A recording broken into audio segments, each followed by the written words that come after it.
భగవతే వాసుదేవాయ. మోహనవాణి తెలుగు పోడ్కాస్ట్ శ్రోతలకు నమస్కారం. ఉపాధ్యాయుల తెలుగు వచన శ్రీరామచరిత మానస నవాహ్నిక పారాయణము. సంకలనం శ్రీ ఉపాధ్యాయుల వెంకటేశ్వర్లు గారు. శ్రీ గురుభ్యో నమః. శ్రీ మహాగణాధిపతియే నమః. శ్రీ సీతారామాభ్యాం నమః. చరితం రఘునాథస్య శతకోటి ప్రవిస్తరం ఏకైకమక్షరం పుంసాం మహాపాతకనాశనం. ఇంద్రుడి కుమారుడు వాయుసు రూపంలో వచ్చి సీతాదేవిని గాయపరిచినప్పుడు శ్రీరాముడు మంత్రించిన రెల్లు పరకను అతనిపై ప్రయోగిస్తాడు.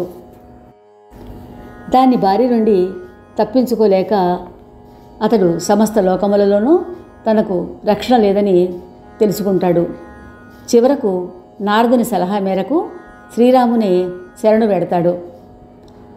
అతడు వధింపతగిన వాడే అయినా రాముడు తాను ప్రయోగించిన రెల్లు పరకతో ఆ మూర్ఖుని ఒంటికన్నివానిగా చేసి శిక్షిస్తాడు. ఇలాంటి కర్ణోపేయములైన దివ్యలీలలు ఎన్నో చేశాడు శ్రీరాముడు. ఈ విధంగా కొంతకాలం జరుగుతూ ఉండగా తన నివాస స్థానం అందరికీ తెలిసిపోవటం వల్ల ఎంతోమంది వచ్చి కోలాహలం చేస్తారని సీతా లక్ష్మణ సమేతుడై శ్రీరాముడు ఆ చిత్రకూటము వదిలి ముందుగా అత్రి మహాముని దర్శనం చేసుకుని వారి ఆతిథ్యం పొందుతారు. అత్రి మహాముని భార్య అనసూయాదేవి సీతాదేవిని ఆశీర్వదించి దివ్యమైన వస్త్రాభరణములను ధరింపచేసి నారీ ధర్మములు సీతమ్మ మిషతో నారీలోకానికి చెప్పసాగింది. ఇంతవరకు మనం నిన్నటి రోజున విన్న కథని సంక్షిప్తంగా చెప్పుకున్నాం. ఇక ఈరోజు ఆ నారీ ధర్మములు తరువాత కథ విందాము. రాజకుమారి సీత, విను. మన స్త్రీలకు తల్లి మొదలైన వారందరూ హితమునర్చువారే, కానీ అది ఒక హద్దు వరకు మాత్రమే. కానీ జానకి, స్త్రీలకు అపరిమిత మోక్షరూప అఖండ ఆనందము కలుగజేసేది ఒక్క పతిదేవుడు మాత్రమే. పతిని సేవించని స్త్రీ అధమురాలు. మానసికముగా, వాచికముగా, శారీరకముగా పతి చరణసేవయే స్త్రీకి ఏకైక ధర్మము కావలేను. లోకములో పతివతలలో 4 రకముల వారు ఉన్నారని వేదశాస్త్ర పురాణములు మహాత్ములు చెప్తూ ఉన్నారు. ఉత్తమ శ్రేణి పతివ్రత మనసులో లోకములో నా పతి తప్ప వేరు పురుషుడు కలలో కూడా లేడని భావిస్తుంది. మధ్యమ తరగతి పతివ్రత పరాయి పురుషుని సోదరునిగా, తండ్రిగా, పుత్రునిగా భావిస్తుంది. నిమ్న శ్రేణి పతివ్రత ధర్మమును మన్నించి వంశమర్యాదను తలచి శీలము కాపాడుకుంటుంది. ఇంకా అవకాశము లేక లేదా భయపడి పాతివ్రత్యం జరుపు స్త్రీ లోకములో అధమురాలు అంటారు. అనసూయాదేవి చెప్పిన పతివ్రత ధర్మములను విని సీత ఎంతో ఆనందించింది. అత్యంత ఆనందముతో ఆమె పాదములకు మొక్కింది. దయానిధి రాఘవుడు మునితో తమ ఆజ్ఞ అయినట్లయితే మేము ఇంకో వనమునకు వెళ్ళదము. నన్ను మీ దాసునిగా భావించి నాపై నిరంతరము కృప చూపించండి, నాపై వాత్సల్యము వీడవలదు అని చెప్పాడు. రాఘవుని మాటలు విని ముని, ప్రభు, మీరు ఇంక వెళ్ళిరండు అని నేను ఎలా చెప్పగలను? స్వామి, మీరే చెప్పండి, మీరు సర్వాంతర్యాములు కదా అంటూ ముని ప్రభువు వంకే చూస్తూ ఉండిపోయాడు. ముని మేను పులకరించింది. ప్రేమ నిమగ్నుడయ్యాడు. మనసులో అనుకున్నాడు, ఆహా, నేనేమి జపతపములు చేశానో కదా, వాటి ఫలితమే నేను ఈనాడు సర్వేశ్వరుని దర్శనము పొందగలిగాను. జప యోగ ధర్మాచరణముల వల్లనే మానవుడు అనుపమ భక్తిని పొందగలడు. కాబట్టే తులసీదాసు శ్రీ రాఘవ చరిత్రను అహోరాత్రములు గానం చేశాడు. శ్రీరామ యశోగాథ కలికల్మషములను నశింపజేస్తుంది, మనసును నియంత్రిస్తుంది. శ్రీరాముడు ముని పాదములకు మొక్కాడు. బయలుదేరి వనములో ముందుకు సాగుతూ ఉన్నాడు. ముందు శ్రీరాముడు, వెనుక లక్ష్మణుడు, ఉభయుల మధ్య శ్రీదేవి సీత. జీవబ్రహ్మముల మధ్య మాయవలే వెలసిల్లుతూ ఉంది. దారిలో వారికి విరాధుడు అనే రాక్షసుడు ఎదురుపడ్డాడు. శ్రీరాముడు వెంటనే అతనిని సంహరించాడు. ప్రభువు అతనిని కరుణించి తన దివ్యధామమును ప్రసాదించాడు. తరువాత జానకి లక్ష్మణులతో కలిసి శరభంగముని ఆశ్రమానికి వచ్చారు. శ్రీరామచంద్రుని ముఖ కమలము చూడగానే శరభంగ మహాముని ఈ విధంగా స్తుతించాడు. హే కృపాళు, రాఘవేంద్ర, శంకర మనోమానస సరోవర రాజహంస, నేను బ్రహ్మలోకము వెళ్ళిపో సమయంలో మీ ఆగమన వార్త విని నేను ఆగిపోయాను. అహోరాత్రాలు మీ రాకకై ఎదురు చూస్తూ ఉన్నాను. ఓ భక్త మానసచోర, నేను శరీరము త్యాగము చేసి మీ దివ్యధామము చేరు వరకు ఈ దీన దాసోద్ధరణకై మీరు ఇక్కడనే ఉండునట్లుగా కోరుతున్నాను. ముని ఇంతవరకు చేసిన జప తప యోగ యజ్ఞవ్రతముల సర్వఫలితములను ప్రభువుకు సమర్పించాడు. ప్రభువు నుండి భక్తిని వరముగా పొందాడు. తరువాత శరభంగ ఋషి తన అంతరంగంలోని సర్వాసక్తులను వీడి చితి పేర్చుకొని దానిపై కూర్చుని, శ్రీరామచంద్ర, మీరు సీతా లక్ష్మణులతో కలిసి నిరంతరము నా హృదయంలో నివసించండి అని ప్రార్థించాడు. తర్వాత యోగాగ్నిలో చితి రగిలించుకొని శరీరము భస్మం చేసుకొని శ్రీరామకృపతో వైకుంఠం చేరుకున్నాడు. ముని మొదట ద్వైతభక్తి పొంది ఉండుట చేత భగవంతుడిలో లీనము కాలేదు. ఇక ఆ తర్వాత అశేష ముని బృందంతో కలిసి రాఘవుడు వనములో ముందుకు సాగాడు. ఒకచోట పెద్ద అస్థికల గుట్ట చూసి ప్రభువు దాని గురించి మునులను అడిగాడు. మునులు, స్వామి, మీరు సర్వాంతర్యాములు, అంతా తెలిసి ఎరుగునట్లు మమ్మల్ని అడుగుతున్నారు. రాకాసి మూకలు మునులు అందరినీ తినివేసింది. ఈ అస్థికల గుట్టంతా ఆ మునులవే అని వారు చెప్పగా రాఘవుని హృదయం ద్రవించింది. కన్నీరు పెట్టుకున్నాడు. నేను ఈ పృథ్వీని రాక్షసరహితము చేసి వేచెదను అని ప్రతిజ్ఞ చేశాడు. తరువాత అన్ని ముని ఆశ్రమములకు వెళ్ళి వారికి దర్శనమిచ్చి వారితో సంభాషించి వారికి ఆనందం కలుగజేశాడు. అగస్త్యముని శిష్యుడు సుతీక్షణుడు అను ఒక జ్ఞాని ఉన్నాడు. ప్రభువునందు అతనికి విశేష ప్రీతి. మనోవాక్కాయ కర్మల ద్వారా అతడు శ్రీరామచంద్ర చరణదాసుడు. కలలో కూడా వేరు దైవమును కొలువనివాడు. శ్రీరామచంద్రుని ఆగమన వార్త విని అతి ఆత్రంతో పరిగెడుతూ ఎదురు వెళ్ళాడు. మనసులో, ఓ విధాత, దీనబంధు, రాఘవుడు నాబోటి అల్పుని కూడా కనికరించునా నేను దృఢముగా విశ్వసించలేకున్నాను. కారణము నాలో భక్తి, జ్ఞాన, వైరాగ్యములు లేవు. ఎన్నడూ సత్సాంగత్యం చేయలేదు. జప తప యోగ యజ్ఞములు చేసిన వాడను కాను. ప్రభు చరణములయందు దృఢమైన అనురాగము లేదు. కానీ కరుణా సముద్రుడు రాముని ప్రతిజ్ఞ ఎవరికి వేరు శరణ్యము లేదో వారే నాకు అత్యంత ప్రియులు అనున్నది నాకు తెలియను. భగవానుని ఈ ప్రతిజ్ఞ జ్ఞప్తికి రాగానే సుతీక్షణుడు ఆనందంతో ఎలుగెత్తి ఈ విధంగా అరిచాడు. ఆహా! భవబంధ విమోచకుడు శ్రీరామప్రభు ముఖారవిందమును చూసి నా నేత్రములు ధన్యత చెందాయి. శివుడు చెప్తున్నాడు, ఉమా, విజ్ఞాని ముని ఇట్లు పరిపూర్ణ ప్రేమలో నిమగ్నుడైనప్పటికీ అప్పటి స్థితి వర్ణనాతీతము. దానిని మనం మాటలలో వర్ణించి చెప్పలేము. ఒక్కొక్కసారి ముందుకు మరల వెనుకకు పరుగులు పెట్టుతూ ప్రభువు దివ్యలీలలు గానం చేస్తూ ఆనందనతనము చేస్తూ ఉన్నాడు.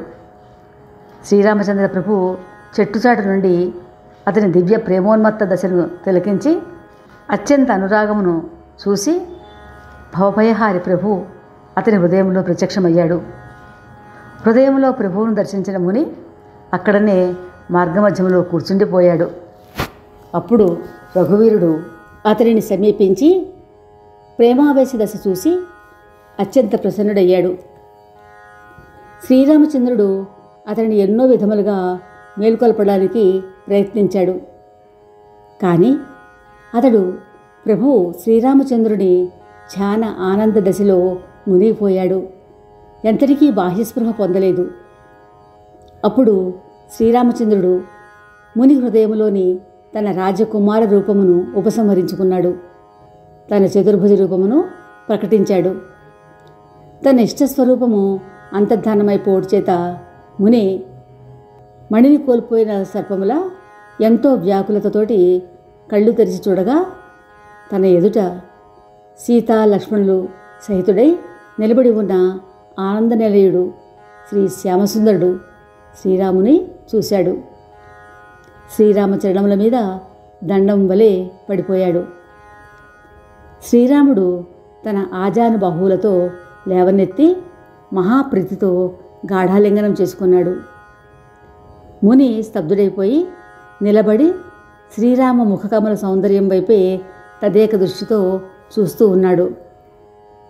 ఎట్టకేలకు ధైర్యం తెచ్చుకొని మాటిమాటికి ప్రభు చరణములకు మొక్కుతూ ప్రభువును తన ఆశ్రమమునకు తీసుకొని వెళ్ళి బహువిధముల పూజించి ఈ విధంగా ప్రార్థన చేశాడు. మీ మహిమ అపారము, నా బుద్ధి అల్పము. నేను ఎట్లు మిమ్మల్ని స్తుతించగలను? నీల కమల మాలవలే విరాజిల్లు శ్యామసుందర, జటామకుటముతో నారచీరలు ధరించి చేతులలో ధనుర్బాణములు, వీపున అంబుల పొదితో ఉన్న శ్రీరామ, నిరంతరము నీకు నా నమస్కారములు. ఆజానుబాహువులతో విశాల వక్షస్థలముతో విలసిల్లు శ్రీరామచంద్ర, నీకు నా నమస్కారము. నిర్మలుడవు, సర్వవ్యాపకుడవు, అవినాశివి, సర్వహృదయ అంతర్వర్తివి అయిన ఓ ఖరారి శ్రీరామ, నీవు సీతా లక్ష్మణ సహితుడవై వనసంచారము చేయుచున్న ఈ రూపములోనే సదా నా హృదయంలో నివసించు స్వామి. మిమ్ములను కొందరు సగుణునిగా, కొందరు నిర్గుణునిగా, కొందరు అంతర్యామిగా తెలిసి ఉన్నారు. వారికి అది ఉచితమే కావచ్చు. కానీ కోసలపతి శ్రీరాముడువైన నీవే నా హృదయంలో నివసించు స్వామి. శ్రీరాముడు నా ప్రభువు, నేను వారి చరణదాసుడను. ఈ అభిమానము నేనెన్నడూ పొరపాటును కూడా విడవకుండునుగాక. ముని విన్నపము విన్న శ్రీరాముడు ఎంతో ప్రసన్నుడయ్యాడు. హర్షోల్లాసముతో మునిశ్రేష్ఠుని గాఢాలింగనం చేసుకొని, ఓ ముని, నేను పరమ ప్రసన్నుడనయ్యాను. నీవు ఏమి వరము అడిగినా ఇవ్వగలను అన్నాడు. అప్పుడు సుతీక్ష్ణుడు, ప్రభు, నేను ఇంతవరకు ఎవరిని వరములు అడగలేదు. ఏది సత్యమో ఏది అసత్యమో నాకు తెలియదు. వరము అడగవలేనో లేదో కూడా నాకు తెలియదు. దాసజన శుభదాయక, రఘునాయక, మీకు ఏది మంచిదని తోచునో అదే నాకు ప్రసాదించండి. శ్రీరామచంద్రుడు, ముని, నీవు నా యందు ప్రగాఢ భక్తిని, పరమ వైరాగ్యమును, నిర్మల జ్ఞానమును, సమస్త సద్గుణములను పొంది మహాజ్ఞానివి అయ్యదువు. ముని, ప్రభువులిచ్చిన వరమును పొందితిని. ఇంకా నాకు ఇష్టమైన వరమును కోరుకుంటాను, ప్రసాదించండి. హే ప్రభు, శ్రీరామచంద్ర తమ్ముడు లక్ష్మణుడు జానకీమాతతో కలిసి ధనుర్బాణుదారులైనటువంటి మీరు నా హృదయాకాశంలో చంద్రుడి వలె స్థిరముగా నివసించండి. ఏవమస్తు, ఆ విధముగానే జరుగుతుంది అని దీవించాడు లక్ష్మీనివాసుడు శ్రీరాముడు. హర్షోల్లాసముతో అగస్త్యముని ఆశ్రమమునకు బయలుదేరాడు.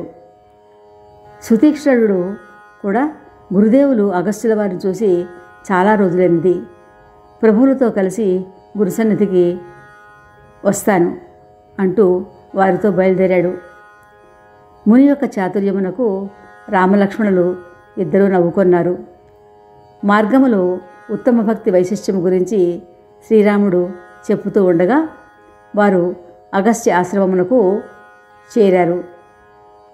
సుతీక్షణుడు గురువులు అగస్త్యుల వారి చరణములపై వ్రాలి, దేవా, ఎవరి రాక కొరకు మీరు రాత్రింబవళ్ళు జపధ్యాన తపములు చేయుచున్నారో ఆ దశరథ మహారాజు చక్రవర్తి కుమారుడు జగత్పతి శ్రీరామచంద్రుడు సోదరుడు లక్ష్మణునితో ధర్మపత్ని సీతాదేవితో కలిసి తమ దర్శనమునకు వచ్చుచున్నారు.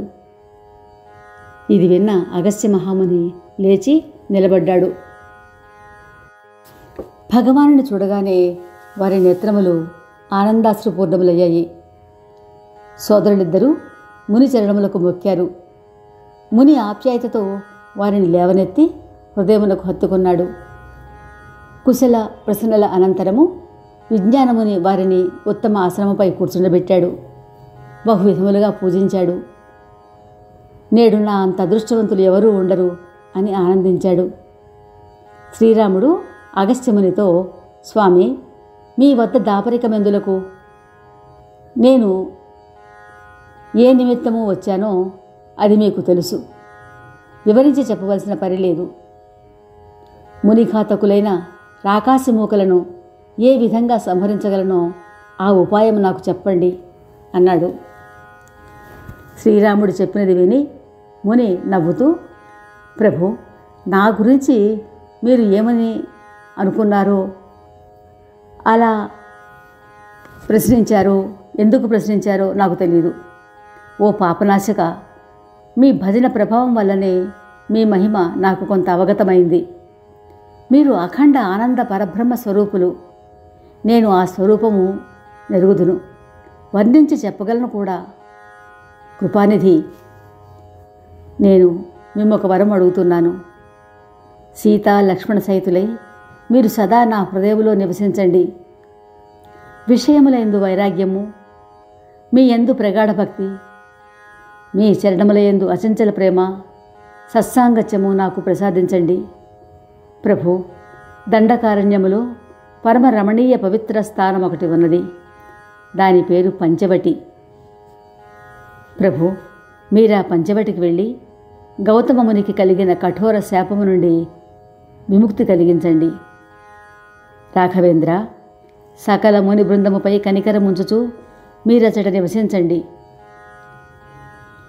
ముని అనుమతి పొంది శ్రీరామచంద్రుడు భార్యా సోదరునితో కలిసి అక్కడి నుండి బయలుదేరి వారు త్వరలో పంచవటి చేరారు. వారు గోదావరి తీరమున పంచవటి వద్ద పర్ణశాల నిర్మించుకొని నివసించసాగారు. శ్రీరామునికి గుదరాజు జటాయువుతో పరిచయమైంది. క్రమేణా వారిలో పరస్పర ప్రేమ పెంపొందింది.